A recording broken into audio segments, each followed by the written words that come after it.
The story begins in 2004 in Phnom Penh.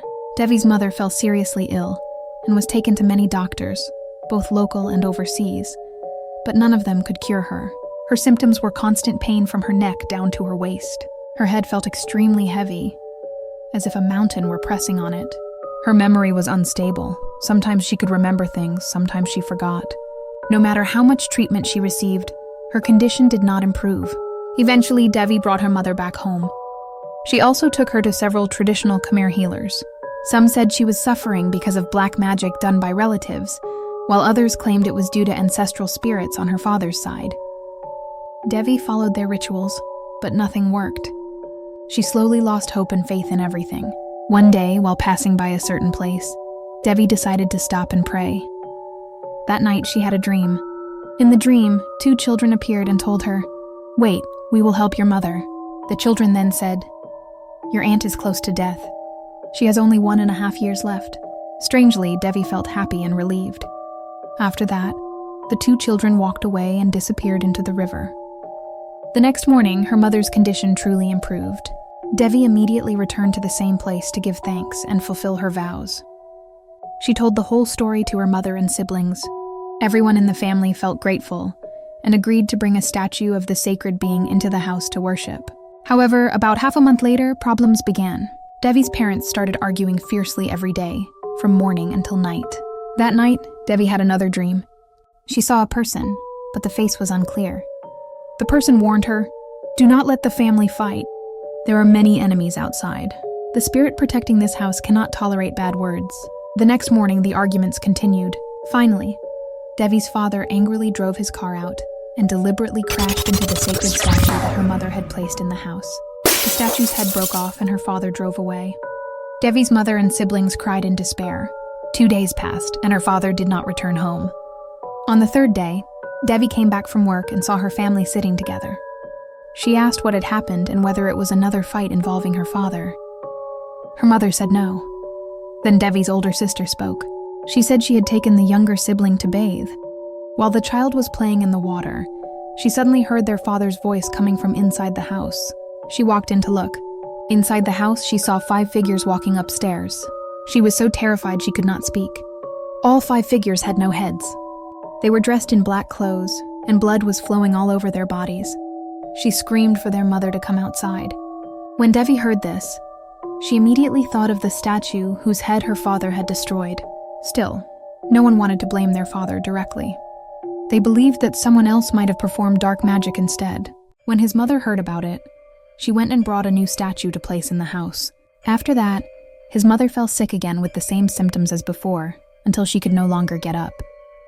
She could only lie in one place. At home, only his sister Tevi stayed to take care of their mother, because the others had gone out to work. There were only 2 or 3 people left in the house. After a few days, Tevi experienced something again. If it had happened at night, it would have been understandable, but this happened during the daytime.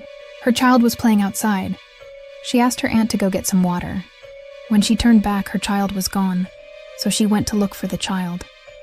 She looked up and saw a headless man holding her child and staring at her. She screamed at the top of her lungs and called the aunt to come take her child back. She was so frightened that she cried. Then her child said, "Uncle, uncle." When Tevi heard that, she was shocked. All the siblings who heard the story felt chills all over their bodies. They asked their mother, "What should we do, Mom?" Their mother replied, "I don't know either, my child." So she went to the pagoda and told the monk everything that had happened. The monk gave her a yantra and a Buddha image to place in the house. After placing them, the child cried continuously. Later, the sister told their father, but he became even angrier and refused to come. Tevi then asked for leave from work to stay home to take care of her mother and watch over the house. When daytime came, the house felt like a haunted house. At 9 a.m., I woke up, went to check on Mom, and took a shower. When I came out, I felt very drowsy and went back to sleep. When I slept again and woke up, I went downstairs at around 12 p.m. There was no one there. I sat in front of the television, but the house felt extremely quiet, like an abandoned house. No people, no sounds. I walked upstairs to my mother's room and talked casually until the afternoon. I started to feel uneasy. While I was using my phone, I suddenly had a strange feeling, as if my head was gone. I went to ask my aunt, Can you see my head? Can you see my head? I truly felt as if my head had been cut off. My aunt told me not to say such things because the house was already experiencing strange events. She then went to the household shrine, lit incense, and prayed. The fragrance spread throughout the house. My sister came out and asked what was happening. Tevi told her everything. After listening, my sister said, "Go and bring my child down from upstairs." Leaving the mother alone made him feel uneasy from the very first day. At night, he asked his mother how she was staying alone at home. She replied that everything was fine. Still worried, he finally decided to call his father. Before coming, his father said that there was no need to worship or pay respect to any spirits anymore. When the father arrived home, he went into his wife's room and talked with her for about 2 hours. He ate just a few bites of rice, then walked outside. After that, he went back inside and upstairs to see his wife again. Only Tevi was there. Suddenly, a strange bird, like a hawk or kite, flew from nowhere and fell right in front of the house. The father came down and said, "Catch it, put it in a sack, and bring the car key. I'll take it to the pagoda." When he arrived at the pagoda, the monk asked what had happened. Tevi's father told him everything. The monk said it was a very bad omen. The father got back into the car and drove home. On the way, he accidentally ran over a cat and killed it. When he arrived home and was about to get out of the car, he suddenly heard his wife screaming loudly from upstairs. Everyone rushed up. When they reached the room, the mother had fallen off the bed and was crying. She said, "Where were you?" Her husband asked what had happened. The mother spoke while trembling and glancing toward the window. She said, "Your father opened the door and came in, holding a cigarette, but he had no head. It was exactly your father's body. He stood at the foot of my bed, staring at me without a head, then opened the window and jumped out." At that moment, the father became terrified. Everyone in the house who heard about the headless figure became frightened. They decided to go together to consult a spiritual medium. They told the medium everything. At first, the medium looked around the house but said she could not see anything. Then she invited the spirits to come and examine the situation. She let a child medium, Kuman Thong, enter a trance to look.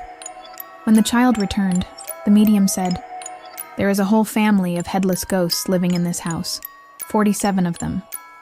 The Kuman Thong said the statue in the house was truly headless and knew everything, including the dreams. He said that a being from hell had entered their house. Hearing this, Tevi begged, "Please help my family." When the Kuman Thong opened his eyes, he screamed. He said that the entire family of Tevi appeared without heads. He shouted, "Why didn't you bring your heads with you? How can you talk to me without your heads?" Everyone was left speechless in fear. The Kuman Thong said, "Wait, I will help you." He explained that these spirits had been there for a long time, but no one knew who had brought them. After some time, the disturbances truly disappeared, and the family lived peacefully.